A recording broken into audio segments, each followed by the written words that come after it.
The building opened on October 29th, 1928.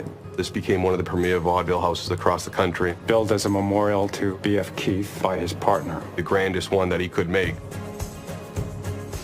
The name Opera House didn't really come into play until the late 70s. It's a 2,600 seat venue. It lays out about 50-50, upstairs, downstairs, balcony versus orchestra.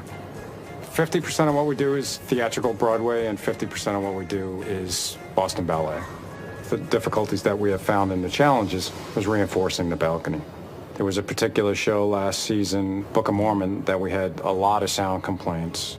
Even with the best blockbuster Broadway shows, they don't have the broad coverage we need to cover the width of this space. Most Broadway tours will bring in a tower left and right just in stereo, but then to assist in this area, they'll bring in a center cluster.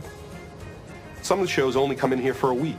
So if you get a couple complaints in the first couple shows, it's already halfway over. Fast forward to about September, I went to see a colleague over at House of Blues, and Tim McKenna says to me, he's my counterpart there, he says, "Hey Mike, you gotta hear this Bose RoomMatch system."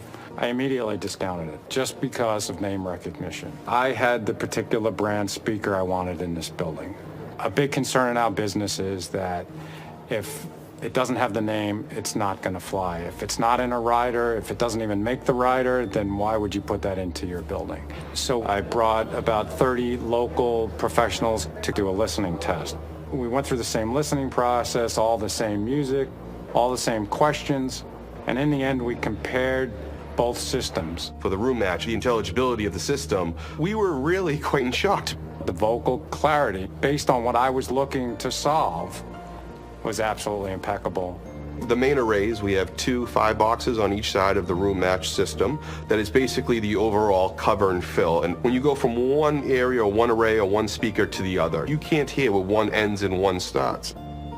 We decided that a couple of the RoomMatch utility speakers on the side for 2 smaller rows tight to the wall.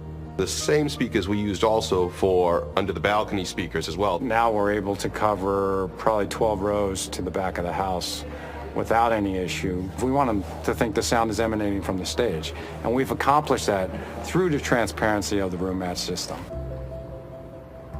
So we opened on March 30th, and we had no complaint attendance. And we had a good reception from their audio engineer. We had a good reception from their sound designer.